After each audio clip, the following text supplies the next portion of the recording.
Time is 4 o'clock, so we will go ahead and get started. I want to make sure that I make use of everyone's time. Um, Again, this is our Science Snippets K-5 science team. I am your instructional coach, Brandon McKinney, and we have the lovely Kristen Luthi. She is our science director. We are a small but mighty team. Again, we welcome everyone for being here today. All right, for our agenda today, we will actually take a look at high quality tier one instruction and the 5E model for science instruction. We will actually focus on the engage phase of the 5E model. We'll do a little learning around vocabulary instruction in science, and then we will end out with what's next and what's new in the K-5 science world. Thank you, Brandon, and thank you all for being here. We're super excited for our first science snippets of the year. And so like Brandon said, we're going to focus today on high quality tier one instruction, which we all know is the buzzword that you guys have been hearing a lot of, and how that relates to our 5E model in science. So hopefully you have seen this graphic. And so when we talk about high quality tier one instruction, there's really 5 components of high quality tier one instruction. There is that explicit instruction that has a perky pace where we are giving students a clear learning target and giving them opportunities to give feedback, and we are giving feedback, and we are really delivering instruction. And then high quality tier one instruction is also systematic and sequential. When we think about our 5E model, that makes our science learning systematic and sequential. So it follows that complete flow, starting with our engage, working all the way through to our evaluate phase. When we think about high quality tier one instruction, the 5E model is what makes it systematic and sequential. Then, of course, high quality tier one instruction is also diagnostic. We have our formative assessment performance task. We have our quick checks that are all diagnostic. We also have quick formative assessments that are in our CLT toolkits. And then high quality tier one instruction is also cumulative, meaning that it builds on each other. And really our AKS do such a nice job of building upon each other, starting with maybe an asking questions and then getting students to plan and carry out investigations. And it's really building up the science instruction. Also, we do that through our 5E model. And then we love to say here in the science office, we live in multisensory, multimodal, and hands-on, because we know that with science instruction, our kids need to do the science. Science is a verb. So again, this is our 5E model. This is nothing new. We are just calling it out. We are being explicit with the 5E model this year. And it is really a structure to help students better understand those scientific principles and the phenomenon. And so it starts with engage. Then students are given the opportunity to explore. Then the teacher explains, then we elaborate on our learning, and then we evaluate. And I also want to point out that you might notice that evaluate is in the middle. So throughout the 5E model, we are constantly evaluating, which is what is making that high quality tier one instruction diagnostic, okay? And then as students move along the 5 E's of science, they're actively engaged in their own learning. We always say that science is making sense of the world around them. One of my favorite statistics is coming from the New York Times. It says that 65% of our elementary school students, so 65% of those kiddos that are in your buildings, in your classrooms right now, are going to enter STEM jobs. So over half of them are going to enter STEM jobs. The rest of that fact says they're going to enter STEM jobs that haven't been created yet. So how do we teach students to solve problems that don't exist yet, right? We have to teach them how to problem solve and how to actively be engaged in their own learning. So when we talk about the 5E model here in Gwinnett County, we are going to start with annotating the learning target. That is a key component in one of the 16 components of explicit instruction, is identifying and telling students what they're about to learn. Then we are going to engage our students through that notice and wonder protocol. We are going to co-construct vocabulary with our students through the word catcher strategy. And so that is actually an ML strategy. that we are calling out and we are co-constructing with our students. Then giving students the opportunity to explore before the teacher explains explicitly, and then also elaborating and evaluating our students throughout. So in the new lesson plans, in our key task, each E has its own section. So you will see all of the 5 E's. So this is an example of the explain section. And when you look at the slide deck that goes along with it, you're going to see explain also, so that you know exactly what part of that circle you are working on. Okay. And then we're getting lots of questions about, Kristen, I don't know which E to pick, or I don't know which E to start with. So we don't pick which E's to do. In order for it to be high quality tier 1 science instruction, so I'm gonna go back a slide. In order for it to be high quality tier 1 science instruction, it has to be systematic, sequential, and cumulative. And so we have to follow all 5 E's. We're not picking and choosing which E's we want to teach. We need to make sure that we are including all of the E's in our high quality tier 1 science instruction. Okay. So a little bit about the pacing guide, because again, when we think about high quality tier 1 instruction, systematic, sequential, and cumulative, on the pacing guides, you are going to see a launch lesson. So this AKS is that students need to ask questions to differentiate between plants, animals, and habitats found within Georgia's geographical regions. This is the 3rd grade AKS. And before we ask students to ask questions, we are going to explicitly teach them through the launch lesson. So the launch lesson and the slide deck, as well as the graphic organizers and the anchor charts, and then some of our DOE resources are linked directly into the pacing guide. So before we teach students to ask questions to differentiate between plants, animals, and habitats, we are going to teach them explicitly that science and engineering practice. How do we get students to ask questions? Okay. Then you have the complete 5E lesson for each indicator of achievement. And I tell teachers all the time, you might teach this 5E lesson beautifully and you give the formative quick check and all of your students have it. Great. You're ready to move on to the next E or the next launch lesson. You might teach this lesson absolutely beautifully and give that quick check, and you realize your students don't have it yet. So that is when you have the opportunity to pull these additional resources. These are critical thinking tasks, literacy mini tasks that we've had on the ecom for some time now, but those extra resources are also available for you. And then you will notice if you are 3rd, 4th, and 5th grade, we also have linked the DOE resources up at the top. And then you will also sometimes see them within the additional resources in this section. Okay, so we are going to start with our first E today, which is actually my favorite E.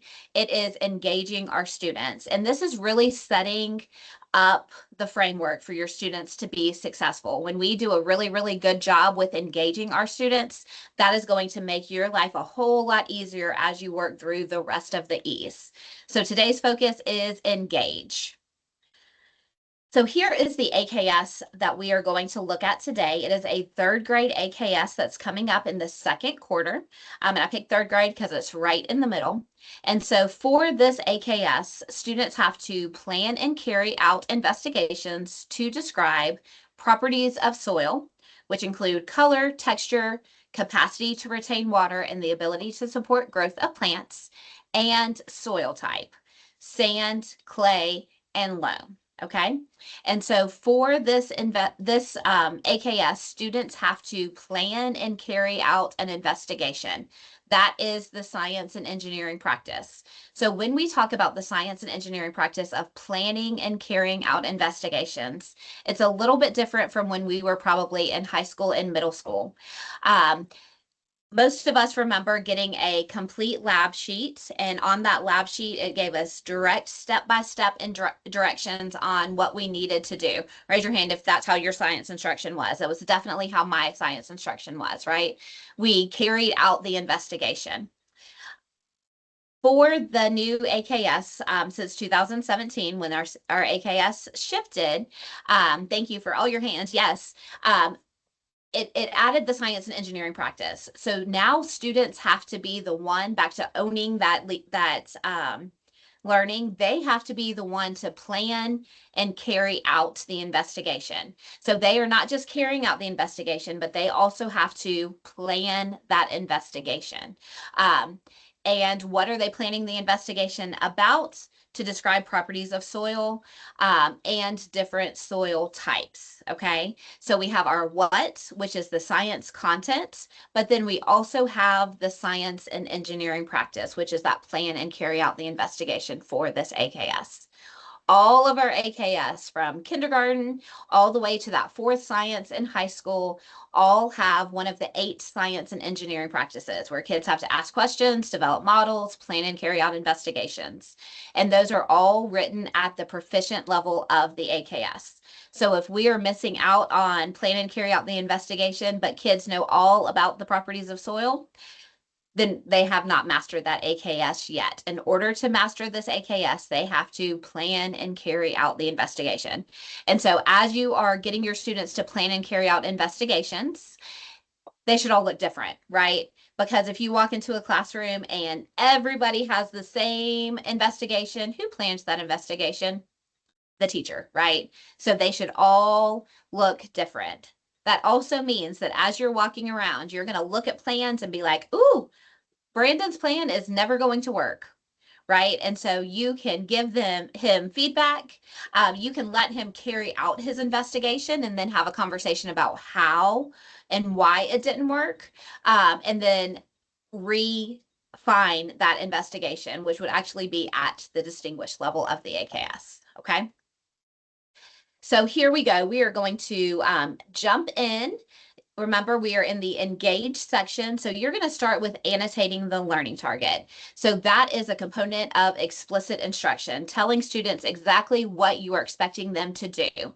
So for this AKS, they're going to plan and carry out an investigation to describe properties of soil and soil types. You'll notice that on this example, we talked specifically about what does it mean to plan? It means to write down those step-by-step directions.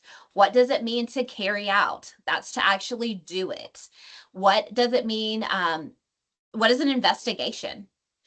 What does it mean to describe? What are properties? Okay.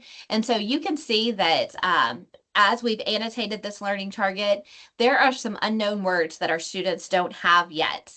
And so we've started adding those to a word catcher. So we have properties, which could be the color, it could be red, it could be texture. We've added in our vocabulary cards for soil texture to our word catcher. We have soil, which is our main topic, but also we have definitions for that. We have soil types, we have investigations, we have plan and carry out. So we're going to begin catching those words and co-constructing them for our students. And then we have our favorite part, which is the phenomenon. So we have annotated the learning target with our students. We have started a word catcher, and then we have our phenomenon. So something new that you will see in all of our phenomenon is QSSA. And so QSSA is a ML strategy for meaningful conversation. And so it is like a better turn and talk. It gives all students the opportunity to independently think. Then they're going to signal. It gives students sentence stems, then the opportunity to share with an elbow partner. And then you, as the teacher, are going to do a formative assessment on what they're talking about. So for this phenomenon, you are going to start off with what do you notice? What do you wonder? You're going to pose those questions to your students. You are going to have your students signal by putting their hands on their head when they have their answer. You, as the teacher, are going to go around and monitor that everybody is thinking. And if a student's struggling and you see that they don't have their hands on their head yet, you might coach in and say, hey, Brandon, I noticed you don't have your hands on your head yet. What are you thinking about? And starting that conversation with students so that they all feel comfortable to move on to the next step, which is our sentence stems. So our sentence stems for this, of course, are going to be easy. What do you notice? What do you wonder? And then you are going to encourage students to engage in a turn and talk. So they are going to turn and talk using the sentence plant stem. So I notice that there is red clay. I wonder why there are different types of clay. And you are going to go around and monitor your students as they are turning and talking. And then to me, the most important piece of QSSA is the assess piece. And so there are many different ways that you can assess your students. You can use equity sticks. You can have students write down their answers on a sticky note. They can write it in a journal, lots of different ways that you can assess. For most of our phenomenon, we are getting students to, we're calling on a couple kids to talk about what they notice and what they wonder. So as you are calling on a couple kids, you're going to go ahead and start making that notice and wonder chart. So they might say that they notice a lot of dirt, different kinds of soil. And if you notice that kids are asking random questions that aren't aligned to the AKS, remember you have that annotated learning target. So you can go back and say, hey guys, remember today's goal is to plan and carry out an investigation for the properties of soil. Can we ask a question about the properties of soil? And hopefully when you relate it back to the learning target, we're not going to get questions that are like, where is this? What is this? And so you will start to get better questions the more experience that your students have with this. So you are going to notice and wonder and jot those down on your anchor chart.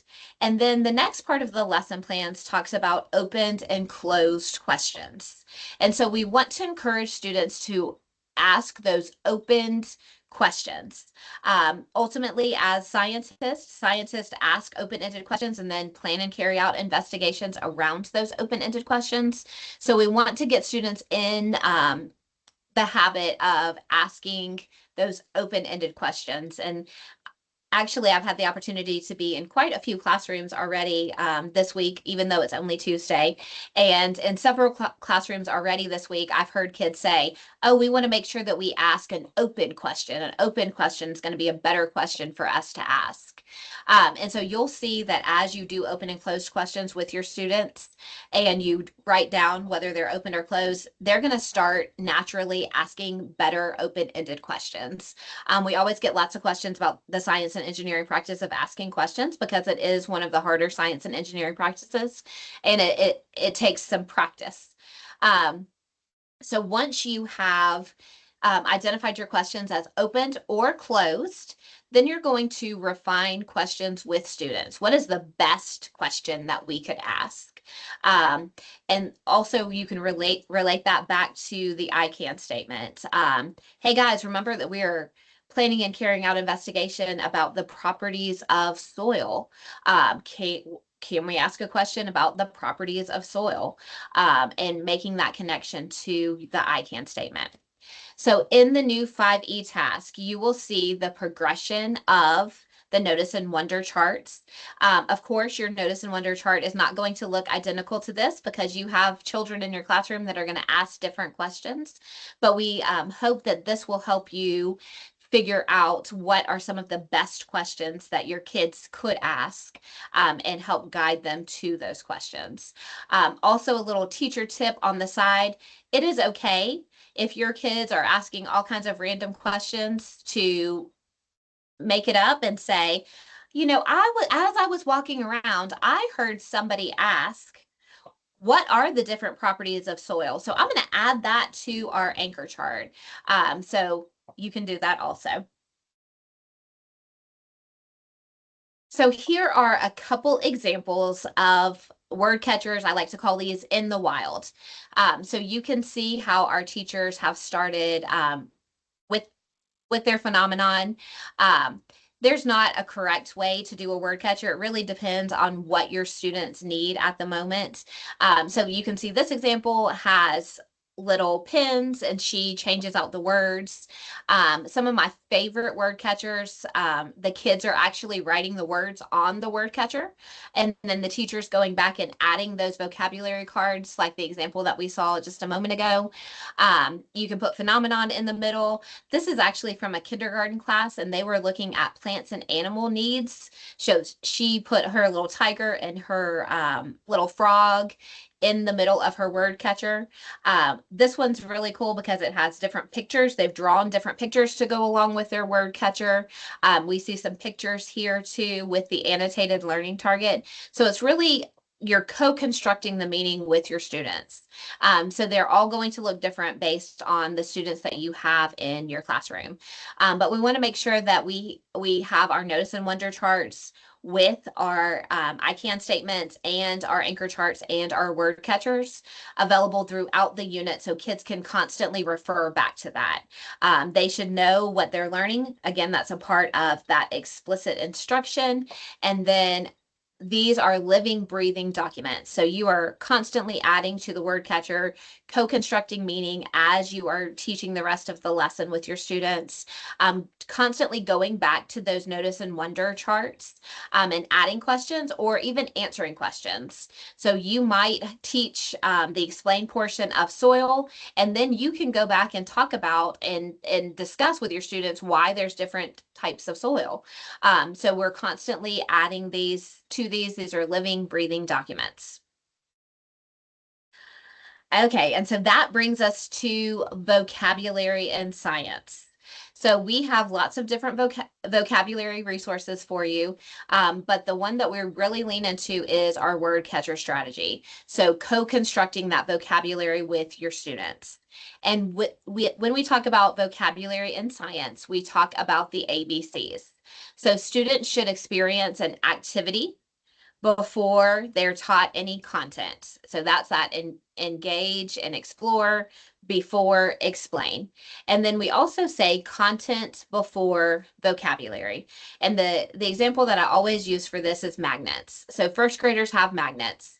If I put the most beautiful definition in the world of repel and attract on the board, but my kiddos had never felt those magnets pull together and push apart, those words would literally have no meaning to them, right? We have to build that background knowledge for our students.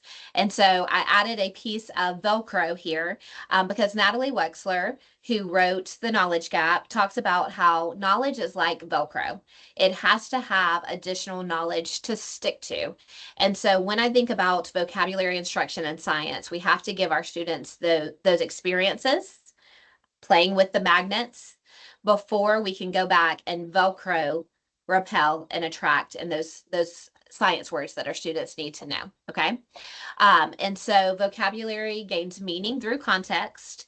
Words like force, energy, adaptations are abstract. So relating this to math, we give kids manipulatives before we give them abstract meanings, right? And so the same is true for science. We have to give them that context and those activities before we go back and teach the vocabulary on top of it. And so this is one of my favorite quotes. It is actually by Wida, who, if you have ML students in your classroom, you know that we use the WIDA standards. And so it says the meaning of science concepts is captured in a web of related information, not just a word. Until a student can connect the word with that web of information through experiences with a phenomenon or by connecting it to similar or related words that are already known, the word itself conveys and holds relatively little meaning. And so I love this quote. And literally, it reminds me of the word catcher, right? We have that web of information, and we are constantly giving students the experiences to make sense of those complex science words. So, two more examples of word catchers. So, this is physical properties for second grade. You can see how the teacher has it in the middle, and then they've started to draw pictures and have examples as they're co constructing the meaning with their students.